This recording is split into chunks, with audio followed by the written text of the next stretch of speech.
Shalom semuanya, puji Tuhan. Ya, saya sangat bersyukur boleh ada di tempat ini. Saya beserta dengan istri. Ya, nama saya Irawan Timothy Karsono, istri saya Marina Indria Sari Naibaho. Kami berasal dari Cibinong, nggak jauh dari sini. Ya, puji Tuhan. Ya, dari GBI Jalan Raya Cikaret. Ya, itu tempat penggembalaan kami juga di GBI Jalan Tapos Cibinong. Ya, saya sebagai wakil gembala di situ sangat bersyukur boleh ada di tempat ini. Pak Okan dan istri ya yang boleh menyambut kami luar biasa. Kita kasih tepuk tangan buat Tuhan kita yang baik. Haleluya. Ya puji Tuhan, hari ini kita mau belajar tentang hidup dalam ucapan syukur.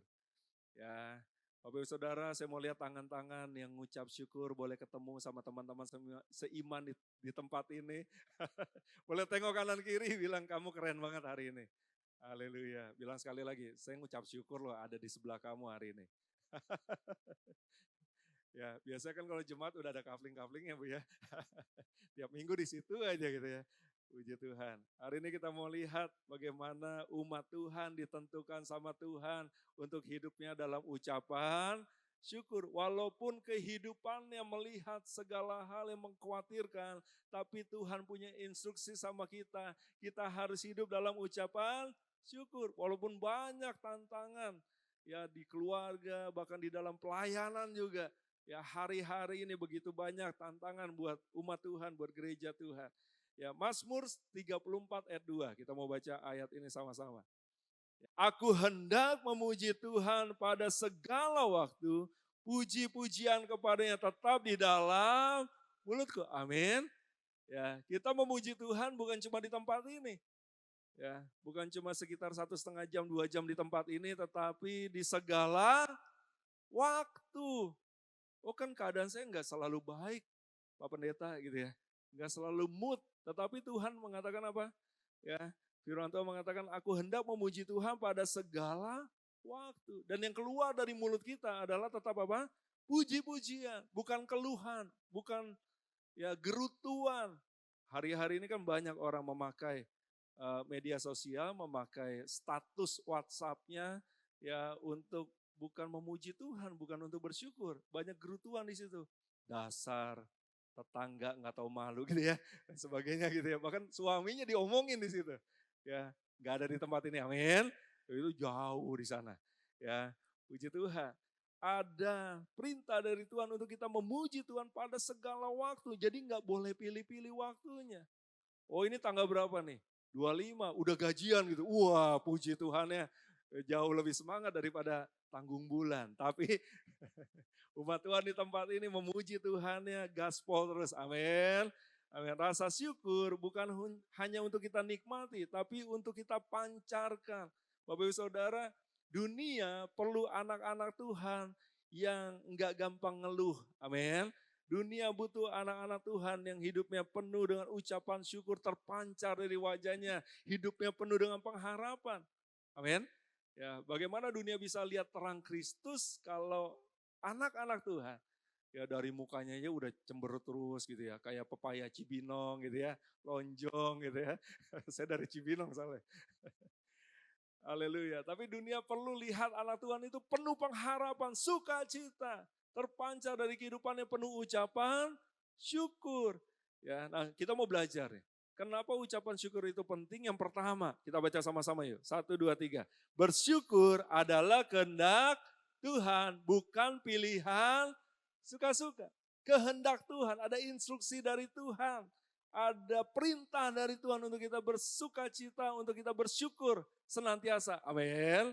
Amin. Bukannya, wah ya ini bukan saatnya untuk saya mengucap syukur terlalu banyak air mata keluar dari ya pergumulanku saat ini. Tapi kita mau lihat nih. Yuk 1 Tesalonika 5 ayat 18. Saya akan bacakan.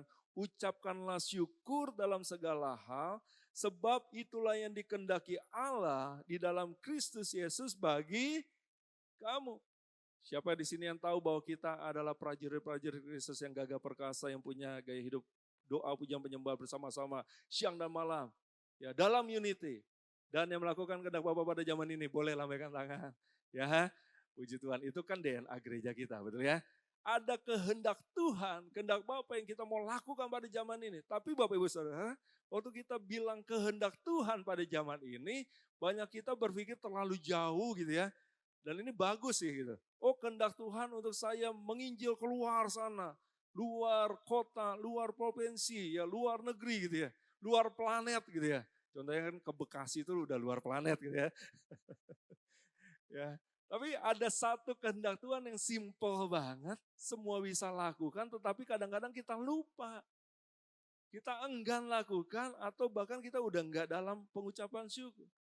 Ya, ucapkanlah syukur dalam segala sebab itu yang dikehendaki Allah di dalam Kristus Yesus bagi kamu di dalam Yesus Kristus. Kita semua yang sudah diselamatkan oleh Kristus Yesus lewat pengorbanannya. Kita kan sedang dalam masa-masa peringatan nih, betul ya? Setelah Jumat Agung, kemudian kebangkitan Kristus Paskah, lalu kita menantikan di tanggal 29 nanti apa? Kenaikan. Ya, sudah dilakukan oleh Tuhan Yesus, keselamatan luar biasa di dalam Tuhan. Manusia yang baru ini, yang diciptakan, ya, karena kita dilahirkan kembali di dalam Tuhan Yesus Kristus. Satu kehendak Tuhan yang Tuhan mau kita lakukan adalah mengucap syukur dalam segala hal. Dan ini Bapak Ibu Saudara, 1 Tesalonika ini dituliskan oleh Rasul Paulus kepada jemaat di mana? Tesalonika, betul ya? Ya, yang sedang ngalamin aniaya karena iman. Lihat, perhatikan. Waktu Paulus mengatakan ucapkanlah syukur dalam segala hal, ini dikatakan kepada orang yang lagi ngalamin aniaya karena iman. Ngalamin persekusi, ngalamin ya secara fisik pun mereka ngalamin aniaya, penyiksaan. Ya, dalam konteks penderitaan dan penolakan dari lingkungan sekitarnya, ini Paulus menginginkan mereka untuk tetap bersyukur dalam segala hal, karena itu adalah kehendak Allah, bukan hanya ya saat semuanya lancar, tapi juga saat mereka sedang diuji. Paulus nggak pernah bilang, ucapkanlah syukur karena keadaanmu baik-baik saja, ucapkanlah syukur karena gajimu naik, karena kau sedang dipromosikan. Ya, tidak, dia berkata, ucapkanlah syukur dalam segala hal. Waktu kita dalam keadaan aniaya, waktu kita sakit, waktu kita kehilangan, ada rasa duka cita, tetap mengucap syukur. Amin. Amin. Puji Tuhan. Karena kehendak Tuhan. Dan Paulus yang menuliskan surat ini ternyata Bapak Ibu Saudara dia enggak omon-omon saja gitu ya. Dia enggak omdo. Omdo itu apa? Omong doang. Tapi dia lakukan. Di Kisah Para Rasul 16. Ya. Ini ayat 25 sampai 26, tapi saya bacakan dulu di ayat 23-nya ya Bapak Ibu Saudara ya. Setelah mereka berkali-kali didera, mereka dijebloskan ke dalam penjara. Kepala penjara diperintahkan untuk menjaga mereka dengan sungguh-sungguh. Sesuai dengan perintah itu, kepala penjara ya memasukkan mereka ke ruang penjara yang tengah dan membelenggu kaki mereka dengan pasungan. Ayat ke-25-nya. Namun kira-kira tengah malam Paulus dan Silas berdoa dan menyanyikan puji-pujian. Menyanyikan puji-pujian berarti lagunya satu apa banyak? Ya mungkin sesinya kayak tadi kita gitu ya. Puji-pujian ya, mungkin lebih banyak lagi ya.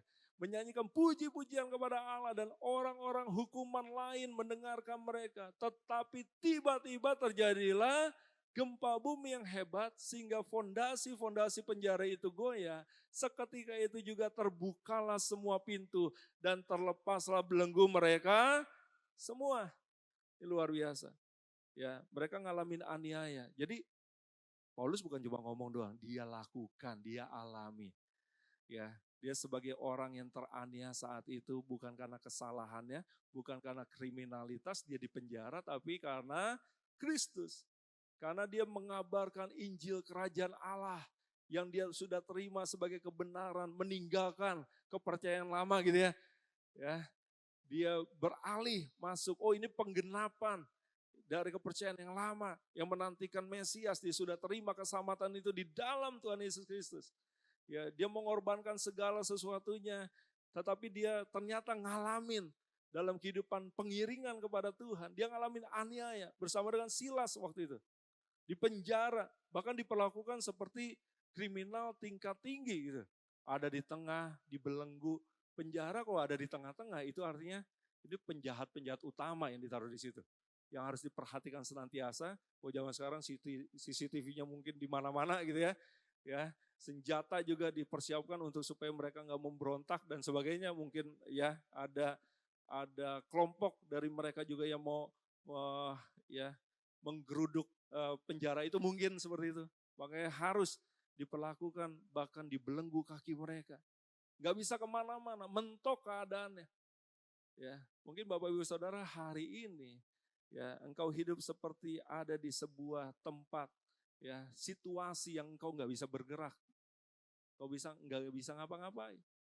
Ya, tapi Paulus ketika dia setelah didera, setelah dia ngalamin aniaya, ya Paulus pernah mencatatkan bahwa dia pernah dicambuk atau didera itu sebanyak 40 kurang 1. Ya, ini saya mau tes ya, Bapak Ibu Saudara di Ciseeng nih. 40 kurang 1 sama dengan 39. Puji Tuhan. Kasih tepuk tangan dulu buat Tuhan kita. Ya puji Tuhan. Kenapa ditulis sih? Di Alkitab nanti dicari ya. 40 kurang 1. Kenapa harus ditulis kayak gitu? Ini sebagai pengetahuan buat kita. Ternyata Bapak Ibu Saudara, di zaman Romawi itu kalau penjahat diperlakukan termasuk Tuhan Yesus ya. Waktu dia dicambuk itu 40 kurang 1. 39 kali. Kenapa? Algojo itu menghitung setiap cambukannya. 1 cetar, 2 cetar, 3 cetar gitu ya. Pas 40, 41, 42, 43, 44, 45, 46, 47, 48. Sorry, kebanyakan saya. Sorry, 31, 32, 33, 34, 35, 36, 37, 38. Lalu dia bilang apa? 40. Berarti ada yang dilewatin. Itu angka berapa? 39. Kenapa dilewatin? Supaya enggak kelewatan. Ya. Tidak terlewatkan 40 kali itu. Ya. Karena kalau dilewatin, ini kan keenakan nih, mukul. Ya. Keenakan. Waktu dia kelewatan, si Algojo ini harus menanggung ya kelebihan dari cambukannya. Makanya dibilang 40 kurang 1. Ya, supaya aman mereka lewatin angka 39 ya Bapak Ibu Saudara. Ya, itu yang dialami oleh Paulus, dialami oleh Silas, sedang ngalamin aniaya, luka, berdarah-darah. Tapi mereka nggak menyerah, mereka nggak bisa kemana-mana, mereka terbelenggu. Tapi ada satu hal yang bisa mereka lakukan yaitu mengucap syukur. Dan karena ini mengerjakan kehendak Allah, membuka pintu mujizat terbuka atas kehidupan mereka. Amin. Amin. Bapak Saudara, apa yang sedang Anda alami pada hari ini? Apakah engkau mengalami satu masa di mana engkau merasa udah stuck, udah nggak bisa ngapa-ngapain lagi, engkau nggak bisa bergerak kemana lagi, engkau nggak tahu mencari pertolongan kemana lagi, tapi ada satu sumber pertolongan kita dari tempat yang maha tinggi, yaitu di dalam Tuhan Yesus Kristus. Amin. Waktu kita berseru, ketika masalah terjadi tapi kita tetap ucap syukur, ketika kemustahilan terjadi di depan kita tapi kita mengatakan, aku punya Tuhan yang besar. Perhatikan Paulus dan Silas, mereka menyanyi itu dengan kencang, dengan suara yang lantang, bukan suara yang lirih. Betul ya? Ya. Makanya orang-orang hukuman lain mendengarkan mereka. Ya. Dan akibatnya terjadi kelepasan atas mereka. Haleluya. Itu yang pertama. Ucapan syukur ternyata kehendak Tuhan dan itu membuka pintu mujizat. Yang kedua, rasa syukur ternyata Bapak Ibu Saudara membuka pintu hadirat Tuhan. Mazmur 100 ayat 4. Yuk kita baca sama-sama. 1, 2, 3. Masuklah melalui pintu gerbangnya dengan nyanyian syukur. Ke dalam pelatarannya dengan puji-pujian. Bersyukurlah kepadanya dan pujilah namanya. Amin. Yes, kita bisa ngerasain hadirat Tuhan ya karena ada darah Yesus. Ya, tapi ini jangan dibalik-balik ya Bapak Ibu ya. Ya, kita bisa ngalamin hadirat Tuhan ketika kita sudah diselamatkan oleh Tuhan Yesus, menerima penebusan Tuhan Yesus. Amin. Oleh kuasa darahnya. Tetapi untuk kita menikmati lebih lagi kedalaman, masuk lebih lagi. Dimulai dengan masuk melalui pintu gerbangnya dengan nyanyian syukur. Ya, Kadang-kadang kita lupa, oh udah jadi anak Tuhan diselamatkan. Tapi kita nggak ngalamin hadirat Tuhan lebih lagi, kenapa? Ya, kita nggak lewatin, nggak punya passwordnya gitu ya. Ya, untuk masuk dalam pintu gerbangnya, kita harus punya hati yang penuh dengan ucapan syukur. Lalu memuji Tuhan. Dan ini membuka pintu hadirat Tuhan lebih lagi, kita masuk lebih dalam lagi dalam keintiman dengan Tuhan. Oke Bapak Ibu Saudara, waktu engkau hadir ke tempat ini, tinggalkan masalahmu. Amin. Ya, kita fokus sama Tuhan, kita mulai ngucap syukur. Dan kau akan ngalamin ya hadirat Tuhan lebih lagi tercurah atas kehidupanmu. Dan Mazmur 100 ini Bapak Ibu Saudara, ternyata ini adalah lagu pujian yang biasa dinyanyikan ya dalam perayaan pengucapan syukur umat Israel. Ini dibuat sebagai lagu ibadah orang Israel waktu mereka datang ke bait suci. Mengingatkan mereka waktu engkau datang ke rumah Tuhan, waktu engkau datang ke gereja harus dengan ucapan syukur, penuh dengan sukacita. Ya, siapa yang di sini datang ke gereja tapi di tengah jalan malah ribut suami istri, boleh angkat tangan dengan jujur. Gak ada ya, gak ada ya. Ya, Mazmur ini mengingatkan, ayo waktu kita datang ke rumah Tuhan, wah ada yang jalan kaki mungkin gitu ya, ada yang pakai motor gitu, ada yang pakai kendaraan mobil gitu. Ya, kita terus bangun hati kita penuh dengan ucapan syukur, dengan keluarga kita juga kita ngucap syukur. Ya, ini luar biasa. Di dalam ucapan syukur, ya kita akan ngalamin hadirat Tuhan lebih lagi, lebih lagi. Ada satu tokoh, boleh klik lagi. Ya, yang kita kenal begitu kental dengan doa pujian penyembahan itu Daud. Ya Daud bahkan di dalam hadirat Tuhan, dia bukan cuma mengucap syukur, dia mengekspresikan segalanya. Ya tanpa malu, walaupun dia seorang raja. Daud menari-nari di hadapan Tuhan dengan sekuat tenaga. Ia mengenakan efod dari kain linen. Daud dan seluruh kaum Israel mengangkat tabut Tuhan, diiringi sorak-sorai dan bunyi sangkakala.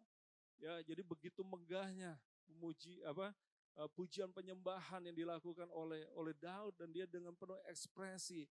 Bahkan istrinya Daud yaitu Mikal, ya itu merendahkan Daud karena peristiwa ini. Tapi jawaban Daud luar biasa. Ya buat Tuhanku yang sudah begitu baik atas kehidupanku gitu ya. Aku dapat mempermalukan diriku lebih lagi di hadapan Tuhanku gitu. Ya. Artinya ayo Bapak Ibu Saudara, waktu engkau datang ke tempat ini, kita datang karena kita rindu sama satu pribadi, yaitu Tuhan Yesus. Amin. Kita datang karena cinta kita kepada Tuhan. Kita datang bukan karena kita ketakutan. Amin. Ya, kita datang karena kita bersuka cita. Tuhan kita udah baik banget. Ya, kita boleh ada sebagaimana hari ini kita ada. Itu karena semua kebaikan Tuhan yang menyertai kita. Amin. Sama seperti Daud yang sudah ditolong. Tabut Allah kembali kepada kehidupan mereka. Ya, hari ini ya tabut Allah itu kan lambang dari hadirat Tuhan. Amin. Ya, hadirat Tuhan ada di tempat ini. Amin. Baik, kalau datang ke tempat ini, ayo dengan penuh ucapan syukur. Ya, diberikan kesempatan untuk memberi gitu ya. Ya persembahan, lakukan dengan semua dengan ucapan syukur. Hari-hari ini kan mohon maaf ya gara-gara medsos, waktu dikatakan oleh para pemimpin gitu ya, ayo persembahkan, apalagi kalau ngomong perpuluhan, wih udah mulai tuh bukan ucapan syukur yang keluar tapi sungut-sungut. Ya, tetapi kita umat Tuhan, kita tahu kebaikan Tuhan. Ya, kita ngucap syukur, kita beribadah dengan ucapan syukur. Dan ucapan syukur yang membuka kepada pintu hadirat Tuhan lebih lagi. Lanjut yuk. Nah, Bapak Ibu Saudara, ada seorang ahli nih mengatakan seperti ini. Ya, rasa syukur adalah persembahan yang berharga di mata Tuhan. Dan itu adalah sesuatu yang dapat dilakukan oleh orang yang paling miskin di antara kita dan tidak menjadi lebih miskin, tetapi lebih kaya karena telah melakukannya. Jadi enggak ada alasan untuk kita tidak mengucap syukur. Setiap kita bisa mengucap syukur. Amin. Dan kita tidak akan menjadi kekurangan sesuatu, bahkan kita akan diperkaya dalam segala sesuatu karena kita mengucap syukur. Katakan amin. Ya, yang ketiga, ternyata Bapak Ibu Saudara, rasa syukur ini menjaga damai sejahtera di dalam hati kita. Ya, saya percaya hari ini dan hari-hari ke depan kita lebih lagi memerlukan yang namanya damai sejahtera yang memelihara hati dan pikiran kita. Kalau nggak dipelihara oleh damai sejahteranya Tuhan, ya kita udah stres, betul ya? ya menghadapi semua gitu ya, kejadian-kejadian yang ada, semua situasi yang ada, tetapi luar biasa ya. Ada damai sejahtera Kristus yang menjaga kita, tetapi ada korelasinya antara damai sejahtera dengan rasa syukur. Boleh lanjut ya? Kolose 3 ayat 15, kita baca sama-sama yuk. 1, 2, 3. Hendaklah damai sejahtera Kristus memerintah dalam hatimu, karena untuk itulah kamu telah dipanggil dalam satu tubuh dan bersyukurlah. Ya, ini sekali lagi saya mau bilang tentang latar belakangnya. Surat Kolose ini ternyata ditulis untuk menegaskan supremasi Kristus atas segala sesuatu. Menegaskan kembali, oh Yesus lebih utama, lebih dahsyat, lebih tinggi dari segala sesuatu. Ya, dan juga menekankan bagaimana kehidupan orang percaya harus mencerminkan kasih, kerendahan hati, dan ucapan syukur. Nah, Paulus menekankan bahwa ketika damai sejahtera memerintah, maka ekspresi natural kita adalah ngucap syukur. Ya, waktu damai sejahtera Kristus memerintah dalam hidup kita. Ya, kapan? Ya, waktu kita terima Yesus sebagai Tuhan dan Juru Selamat itu kan ada damai sejahtera yang luar biasa, betul ya? Ekspresi kita adalah ngucap syukur. Nah, saya balik lagi nih ke latar belakang dulu. Nah, Paulus ini menulis kepada jemaat di Kolose yang hidup di tengah tantangan doktrin yang sesat, ya, dan tekanan sosial. Tantangan doktrin yang sesat dan tekanan secara sosial. Ini kita alamin nggak hari-hari ini? Iya, ya. Kalau kita terbuka, kecuali kita nggak pernah lihat apa-apa gitu ya di internet, aman gitu ya. Kita cuma lihat Alkitab aja gitu ya. Kita cuma dengerin Bapak Pendeta di tempat ini gitu ya, Pak Okan, Ibu gitu ya, aman. Ya, tapi kan kita banyak dengar segala sesuatu. Scroll TikTok kita, pengajaran apa lagi deh. Ya, ada pengajaran-pengajaran yang mengatakan semua bisa masuk di dalam ya kerajaan Allah dan sebagainya. Itu juga ada gitu ya. Oh ternyata universal nih. Ya, itu masuk tuh. Ya, ternyata kita harus juga membentengi diri kita dengan yang namanya ajaran sesat itu. Makanya Bapak Ibu Saudara udah paling benar kalau setiap hari Minggu datangnya ke tempat ini. Amin. Kasih tepuk tangan buat Tuhan kita. Haleluya. Ya, ada tekanan sosial. Ya, hari-hari ini lebih lagi. Banyak orang tertekan karena lihat medsosnya orang. Betul ya? Ih dia mah gitu ya. Jalan-jalannya luar negeri. Saya mah Indomaret, Alfamart gue udah seneng gitu ya. Papa ajakin saya ke Alfa gitu ya. Banyak orang tertekan gara-gara ya dunia sosial. Ya, yang begitu marak hari-hari ini orang banyak flexing dan sebagainya. Ya, dan itu membuat orang banyak mental health-nya kena. Betul ya? Iya. Dan ini luar biasa loh. Ya. Hendaklah damai sejahtera Kristus memerintah dalam hatimu. Dan ini yang kita perlukan hari-hari ini. Kita udah jadi anak Tuhan, kadang-kadang kita juga jadi orang-orang yang khawatir dan sebagainya. Tapi ingat kembali, damai sejahtera Kristus harus memerintah di dalam hati kita, di dalam pikiran kita. Karena untuk itulah kamu telah dipanggil. Punya damai sejahtera. Ya, saling memberikan damai sejahtera. Makanya anak Tuhan ketemu anak Tuhan, harusnya yang muncul adalah komunitas yang penuh dengan damai sejahtera. Makanya komunitasnya harus penuh dengan ucapan syukur. Jangan ketemu satu dengan yang lain, bukan ucap syukur, ngomongin orang lain gitu ya. Ngomongin hamba Tuhan yang lain, ngomongin gitu ya. Ya, ngomongin gembala kul yang lain gitu ya, ngegosip dan sebagainya. Ya damai sejahtera dan bersyukurlah. Ketika hati kita dipenuhi dengan ucapan syukur, maka damai sejahtera akan mengalir. Ya. Jadi ini hubungan timbal balik loh Bapak Ibu. Damai sejahtera Kristus memenuhi hati kita. Kemudian yang keluar secara natural adalah ucapan syukur. Tapi ketika kita hidup dalam ucapan syukur, itu memastikan, memaintain damai sejahtera itu tetap ada di dalam hidup kita. Nah itu, kenapa kita lebih sering khawatir segala macam, karena yang keluar dari mulut kita bukan memilih untuk mengucap syukur. Amin. Amin. Lanjut ya. Nah ini ada perkataan yang luar biasa juga. Anda tidak bisa bersyukur dan merasakan kepahitan pada saat yang bersamaan. Ya, orang yang ucap syukur akan dijauhkan dari yang namanya kepahitan. Orang yang pahit, susah untuk mengucap syukur. Betul ya? Pilihlah rasa syukur dan kepahitan akan hilang. Amin. Amin. Haleluya. Lanjut yuk. Yang keempat, terakhir. Ternyata Bapak Ibu Saudara, bersyukur, gratitude, dalam penderitaan adalah tanda kedewasaan rohani. Oh gampang tuh, ya indikatornya. Orang kalau kena masalah sedikit udah ngeluh, putus asa, ya udah banyak sungut-sungut. Artinya belum dewasa secara rohani. Masih bayi rohani mungkin. Tapi kita yang udah lama ke gereja harusnya kedewasaan rohani kita makin meningkat. Tapi kadang-kadang kan orang Kristen mah terbalik gitu ya. Makin lama ke gereja bukan makin dewasa gitu ya. Tapi makin banyak ngeluhnya. Ya dulu mah ngucap syukur waktu datang ke tempat ini. Tapi sekarang mulai menilai. Gitu ya. Ada nggak yang begitu? Ya. Tanda kedewasaan rohani adalah kita banyak ucap syukur bukan ngeluh. Ya, waktu kita ada masalah, tapi kita tetap mengucap syukur. Oh itu tanda itu mulai bertumbuh tuh. Ya, tanda kita mulai bertumbuh jadi dewasa.